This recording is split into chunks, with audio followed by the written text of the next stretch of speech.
Hello, Assalamualaikum. I hope you all are doing well. So today we are doing our first chapter of math, which is real and complex number, exercise 1.3. So it is very easy exercises. So we are doing this in just few minutes. Question number 1: write the base and exponent of the following. So we have three parts to tell them what is their base and exponent. So base की बात करें तो वो digit जिसके ऊपर power लगी हुई है, तो इसमें कि हमारे पास बेस क्या हुआ 3, ये हमारे पास 3 बेस हो गई और इसके ऊपर पावर क्या है 4, तो ये हमारे पास जो इसकी पावर होती है उसको हम एक्सपोनेंट कहते हैं, ठीक है। तो हमारे पास 4 एक्सपोनेंट हो गया। अब हम आते हैं सेकंड पार्ट में। तो हमारे पास जो 1/2 है ये बेस है क्योंकि इसके ऊपर लगी हुई पावर, ठीक है। तो ये हमारे पास बेस हो गई और जो पावर है उसको हम एक्सपोनेंट कहते हैं, तो हमारे पास 3 एक्सपोनेंट। देन हम आते हैं -30 की पावर 20 दी गई, तो यहाँ हमारे पास हो गई बेस -30 और एक्सपोनेंट हो गया 20, ठीक है। देन हमारे पास सेकंड क्वेश्चन है identify radicand and index in the following. So अगर हम अंडर रूट देखें फर्स्ट पार्ट, तो ये लिखा हुआ है √3 ठीक है। तो यहाँ जो इनसाइड द रूट वैल्यू होती है उसको हम रेडिकेंड कहते हैं, जो कि हमारे पास है 5।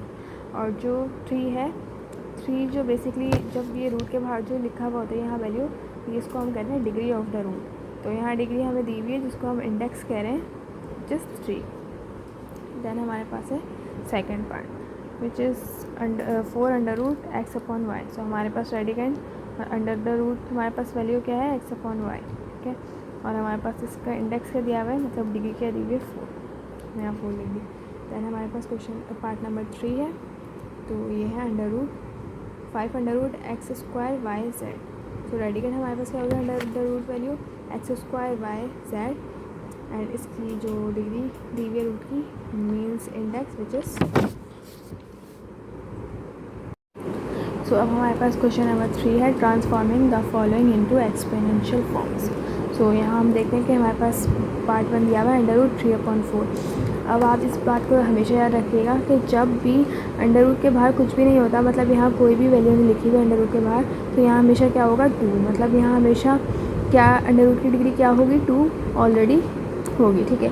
तो अब यहाँ अगर कुछ भी नहीं लिखा हुआ अंडर रूट के बाहर तो 2 लिखा हुआ है, ठीक है। तो जब हम इसको अब हमें इस वाली जो अंडर रूट में वैल्यू दी हुई है इसको हमें अब लिखना है एक्सपोनेंशियल फॉर्म में, मतलब बेस और उसकी पावर बना के हमें एक्सपोनेंशियल फॉर्म में लिखना है। जैसे ये 3/2, तो ये किस फॉर्म में एक्सपोनेंशियल फॉर्म में, मतलब इसकी जो है ना 3 की पावर मैंने बना दी 2, तो ये मेरे पास एक्सपोनेंशियल फॉर्म में दिया हुआ है, ठीक है। इसी तरह अब मुझे इस अंडर रूट की वैल्यू को एक्सपोनेंशियल फॉर्म में ट्रांसफर करना है, मतलब रूट को ख़त्म करना है। तो 3/4 मैंने एज इट इज़ लिखा। अब रूट की जगह मैं क्या लिख दूँगी, यहाँ कुछ नहीं है तो यहाँ है, जब जहाँ कुछ भी नहीं लिखा हुआ होता रूट के बाहर तो वहाँ लिखा हुआ होता है 2, ठीक है, वहाँ होता है 2। तो मैंने इसकी 3/4 इसकी बेस को मैंने बना दिया, मतलब इसकी पावर को बना दिया 1/2, तो ये हमारे पास 1/2 आ गया। अब अगर हम इसके सेकंड पार्ट को देखें तो ये लिखा हुआ है हमारे पास √x/y की पावर z। तो अब हम क्या करेंगे, पहले x/y एज इट इज़ लिख देंगे, उसकी पावर के साथ 5। अब हमें पता है जब यहाँ अंडर रूट ख़त्म हो रहा है तो मतलब यहाँ क्या होगा 2 होगा, तो जब हमने अंडर रूट ख़त्म किया तो 1/2 हो गया, ओके। सो जब हम 5 को इसको मल्टीप्लाई करेंगे 5 × 5, ठीक है, और 2 का 2 एज इट इज़ नीचे आ गया, तो हमारे पास हो गया 5/2, तो ये इसका आंसर आ गया। अब अगर हम 3 पार्ट को देखें तो ये लिखा हुआ है 3 √y/z की पावर 7, ठीक है। तो अब यहाँ हम सेम वही कर रहे हैं कि y/z की पावर 7 हमने एज इट इज़ लिख दी, जो अंदर हमारे पास वैल्यू दी हुई थी रेडिकेंड, और जो बाहर अंडर रूट की जगह जैसे यहाँ कुछ नहीं लिखा हुआ था तो हम 2 कंसिडर कर रहे थे, बट अब अगर यहाँ पहले से लिख कर दिया हुआ है 3 तो फिर हम इसी को कंसिडर करेंगे। अब यहाँ 3 लिखा हुआ है तो अब हम क्या करेंगे, उसको बना देंगे 1/3, ठीक है। जब रूट ख़त्म होता है तो हम उसको इन्वर्स कर देते हैं, जो उसकी डिग्री लिखी हुई होती है, उसका इंडेक्स लिखा हुआ होता है, उसको हम इन्वर्स कर देते हैं। तो हमारे पास 1/3 जो है वो मतलब यहाँ से हमने ये जो 3 था इसको जब हमने रूट को ख़त्म किया तो हमारे पास हो गया 1/3। 7 इसकी ऑलरेडी पावर था, तो ये जब मैंने 7 × 1 = 7 किया, ठीक है, और 3 का 3 एज इट इज़ आ गया, तो ये बन गया y/z की पावर 7/3। अब हमारे पास ये है पार्ट 5, तो ये लिखा हुआ है 9 √27, ठीक है। तो 27 को मैंने एज इट इज़ लिख दिया और मुझे इसकी पावर अब लिखनी है, मतलब एक्सपोनेंट फॉर्म में लिखना है। तो यहाँ दिया हुआ है मेरे पास जो इंडेक्स दिया हुआ है, मतलब इसकी जो डिग्री दी हुई है वो दी हुई है 9। तो मैं क्या करूँगी, जब इसको मैं इसका अंडर रूट ख़त्म करूँगी तो ये जो 9 है ये इन्वर्स हो जाएगा, तो ये हो जाएगा 1/9। तो मैंने इसकी पावर 1/9 बना दी, ठीक है। देन हमारे पास है √3 -64 की पावर स्क्वायर, ठीक है। तो हमारे पास दे दिया -64 स्क्वायर। तो मैंने अंदर की वैल्यू एज इट इज़ लिख दी, -64 स्क्वायर मल्टीप्लाई बाय 1/3 क्यों किया, क्योंकि मैंने अंडर रूट ख़त्म किया। तो 3 का जब मैं इन्वर्स करूँगी तो 1/3 होता है इन्वर्स, ठीक है। अब 2 1 ज़ा 2 एज इट इज़ रहा और 3 का 3 नीचे आ गया। तो ये क्या हो गया, -64 की पावर 2/3। अब हमारे पास है पार्ट नंबर 7। तो 3 √1/2 की पावर m, ओके। ये ज़रूरी नहीं है कि यहाँ कोई 1 2 3 4 या कोई भी जो है वो नंबर लिखा हुआ हो, इधर कोई अल्फ़ाबेट भी लिखा हुआ हो सकता है, मतलब कुछ भी लिखा हुआ हो सकता है यहाँ पे XYZ ABCD वॉटेवर। सो 1/2 मैंने एज इट इज़ किया कि 1/2 उसकी पावर के साथ एज इट इज़ लिख दिया m के साथ। जब मैंने ये वाला अंडर रूट ख़त्म किया एक्सपोनेंट में लाने के लिए वैल्यू, तो ये हो गई 3, ये जो लिखा हुआ था यहाँ पर, तो यहाँ हो गया इन्वर्स, तो ये हो गया 1/3 m 1 ज़ा m, ठीक है। और ये 3 का 3 एज इट इज़ आ गया, तो 1/2 की पावर m/3 बन गई, ठीक है। देन हमारे पास है पार्ट नंबर 8 है 5 √xy की पावर 3, xy की पावर 3 एज इट इज़ लिखा। अब यहाँ सेम मुझे यहाँ पर जो है वो अंडर रूट को ख़त्म करना है और यहाँ मुझे डिग्री दी हुई है 5, तो मैं 5 को इन्वर्स कर दूँगी, मतलब उल्टा कर दूँगी 5 का। जब 5 को उल्टा होगा तो वो 1/5 हो जाएगा। अब ये इन्वर्स किस तरह हो रहा है इस चीज़ को भी देख लो। देखो अगर ये 5 लिखा हुआ है, जैसे ये समझो ये 5 लिखा हुआ है, ठीक है। तो अगर जब 5 के नीचे अगर जब कुछ भी नहीं है तो क्या होता है, 1 होता है, ठीक है। अगर मैं इसको मतलब उल्टा करूँगी, इन्वर्स का मतलब होता है कि उल्टा करना। ये 5 की पावर बन गई -1, ठीक है। तो अगर मैं इसको उल्टा करूँगी, मतलब इसको मैं प्लस कर दूँगी, तो ये बन जाएगा, मतलब ये उल्टा होके क्या बन जाएगा 1/5। ये बात क्लियर हो रही है कि जब भी कोई भी वैल्यू लिखी हुई होती है, सपोज़ यहाँ 2 लिखा हुआ है या 3 लिखा हुआ है, जब उसके नीचे कुछ नहीं है तो उसके नीचे क्या है, उसके नीचे है 1। तो जब हम उसको इन्वर्स करेंगे, इन्वर्स का मतलब होता है कि पलटना, ठीक है, मतलब जो है ना रिवर्स लेना।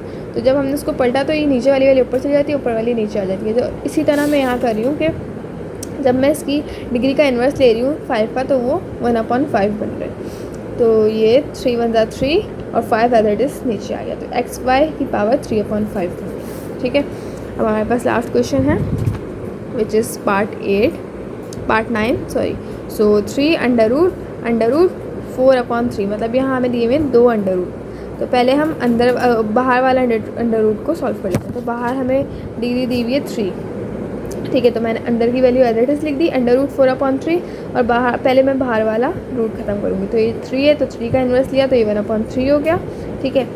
तो 1/3 अब मुझे वापस से अंदर का जो रूट दिया हुआ है ये वाला, इसको भी ख़त्म करना है।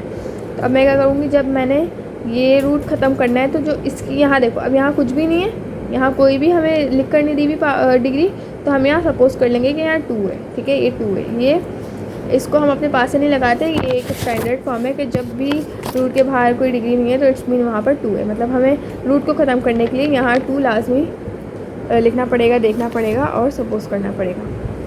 तो यहाँ 2 है, ठीक है। तो जब मैंने इसको 2 का इन्वर्स लिया तो ये क्या हो गया, यहाँ देखें ऑलरेडी 1/3 जो है वो लिखा हुआ था, ठीक है। यहाँ पे 1/3 लिखा हुआ था। इसका जब रूट ख़त्म हुआ तो इसका रूट जब ख़त्म होगा तो ये जो 2 है इसका इन्वर्स होकर यहाँ 1/2 आया, तो ये दोनों मल्टीप्लाई हो जाएंगे, ठीक है।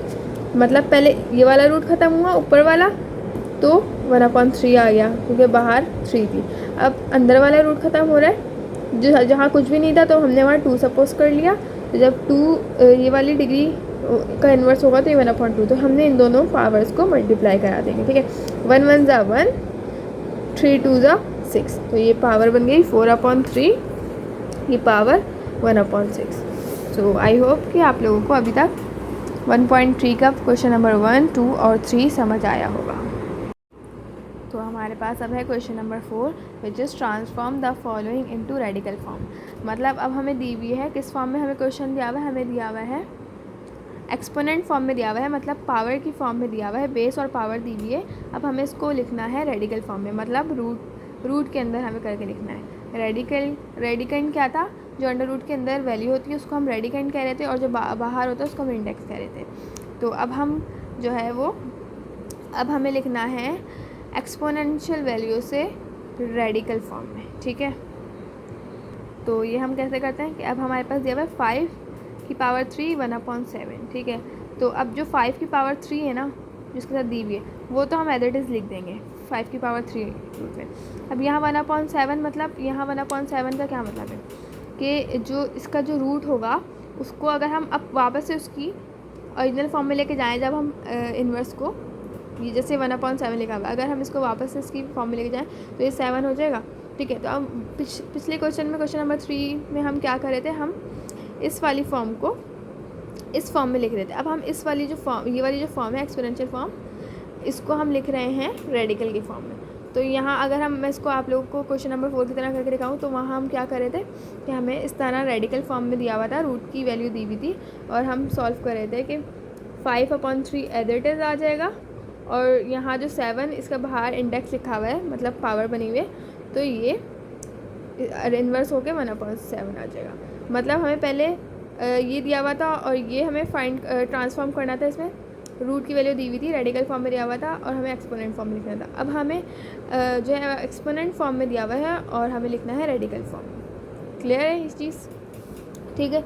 अब हमारे पास सेकंड है AB -2 की पावर 1/3। तो AB -2 तो अंडर रूट के अंदर एज इट इज़ आ जाएगा, 1/3 मतलब इसको वापस से रिवर्स कर दो तो जो ये 3 बन जाएगा, ठीक है। वहाँ हम 3 का इन्वर्स ले रहे थे तो 1/3 बन रहा था, तो अब यहाँ वापस से हम रिवर्स कर रहे हैं तो ये 1/3 जो है वो वापस से 3 बन गए, ठीक है। देन हमारे पास है पार्ट 3। तो यहाँ पे दी हुई है 5/7 की पावर 3 एंड देन उसकी पावर भी 5/7। तो पहले हम अंदर की वैल्यू को देख लेते हैं। तो 5/7 एज इट इज़ आ गया। ऊपर की वैल्यू जो ऊपर लिखा हुआ है, मतलब यहाँ 3 लिखा हुआ है, ठीक है। ये 3 है 5/7 की पावर 3, ठीक है, और यहाँ है 5/7, ठीक है। अब ये हमें पता है कि इसके नीचे मतलब 3 के नीचे हो सकता है कि 1 हो, तो अगर हमें इन दोनों को अगर हमें मल्टीप्लाई करना है तो हम क्या करेंगे 5/7, तो 5 3 का क्या हो जाएगा 15, और 1 7 का 7 ही रहेगा, तो ये बन गया 15/7 बन गया। तो यहाँ हमने वही काम किया कि जो है ना 15 हमने इसको कर दिया, किस तरह कर दिया 15, 3 को 5 से मल्टीप्लाई किया तो 15 हो गया, 7 एज इट इज़ रहा। तो अब हमें जो है ना इसको अलग अलग ही लिखना था, मतलब हमें इसको 15/7 को हमने साथ में लिखना था, तो हमने क्या किया 15 को उसकी पावर बना दिया 5/7 की, और जो 7 इसके नीचे था, मतलब जिसके नीचे 7 आ रहा था, तो उसको हमने हमने इसको इस तरह 1/7 बना के लिख दिया। अब मुझे जो है वो पता चल गया कि 5/7 की पावर 15 है और बाहर है 1/7, तो 5/7 की पावर मैंने 15 लिख दी रूट के अंदर, और 1/7 का रिवर्स लिया तो वो आ गया 7। तो ये आंसर बन गया हमारे पास 7/5/7 की पावर 15, ठीक है। देन हमारे पास है पार्ट 4 विच इज़ B/A की पावर -m/2। तो यहाँ आप लोग लाजमी गौर से देखो, B/A लिखा हुआ है, हमने इसकी पावर को अलग अलग कर लिया, मतलब जो अल्फ़ाबेट दिया हुआ है और जो नंबर में दिया हुआ है उसको हमने अलग अलग कर लिया, -m कर दिया, और मतलब यहाँ अगर 1 कुछ, अगर m के साथ कुछ भी नहीं लिखा हुआ तो क्या है 1 है, मतलब हमें पता है कि जाहिर सी बात है एक ही m होगा, तो उसको हमने 1/2 को अलग कर दिया और m को -m को अलग कर दिया, ठीक है। तो जब हमने -m को अलग किया 1/2 को अलग किया, तब हम यहाँ क्या कर रहे हैं, अब जो है ना हम -m को जो है वो माइनस, तो हम उसके एक्सपोनेंट की पावर नहीं बना सकते, तो हम क्या करेंगे, हमने यहाँ क्या कि B/A था ना, B/A -m था, तो अब हमें ये जो पावर है इसको पॉजिटिव बनाना है, तो हम क्या करेंगे इसको जो है इस पार्ट को उल्टा कर देंगे, ठीक है। तो जैसे ये B/A था तो ये हो गया A/B, ठीक है, और ये -m था तो ये हो गया +m। ये जो पार्ट है B/A -m, इसको हमने अब मतलब जो है वो उल्टा कर दिया, A/B की पावर m कर दिया। उसके बाद 1/2 तो एज इट इज़ बाहर। अब ये वाली जो अंदर वाली वैल्यू है उसको तो हमने रूट के अंदर लिख दिया, और 1/2 है तो इट्स मीन के ब्रैकेट के बाहर क्या आ जाएगा, 2 आ जाएगा। अगर मैं ना भी लिखूँ तो कोई मसला नहीं, क्योंकि हमें पता है कि जब ब्रैकेट के बाहर कुछ नहीं होता, रूट के बाहर कुछ नहीं होता, तो वहाँ होता है 2। तो अगर मैं लिखूँ तो कोई इशू नहीं है, अगर नहीं लिखूँ तो भी कोई इशू नहीं, क्योंकि पता है कि हम सबको मतलब ये चीज़ पता है कि अगर नहीं लिखा हुआ तो वहाँ 2 है, ठीक है। तो फिर भी मैंने आप लोगों की समझाने के लिए यहाँ 2 लिख दिया, ओके। सो देन हमारे पास है पार्ट 5, ये है 11/13, 12/13 की पावर 1/5। तो जो अंदर वाली वैल्यू उसको मैंने रूट के अंदर लिख दिया, और जो 1/5 है इसको रिवर्स किया, तो ये बन गया रूट की पावर मतलब 5, रूट की जो इंडेक्स रूट की डिग्री बन गई 5। तो यहाँ तक था हमारे 1.3। हमारे 1.3 में ओनली 4 क्वेश्चन थे, तो हमने वो सॉल्व कर लिए हैं। एंड आई होप कि आप लोगों को अच्छे से समझ आ गए होंगे।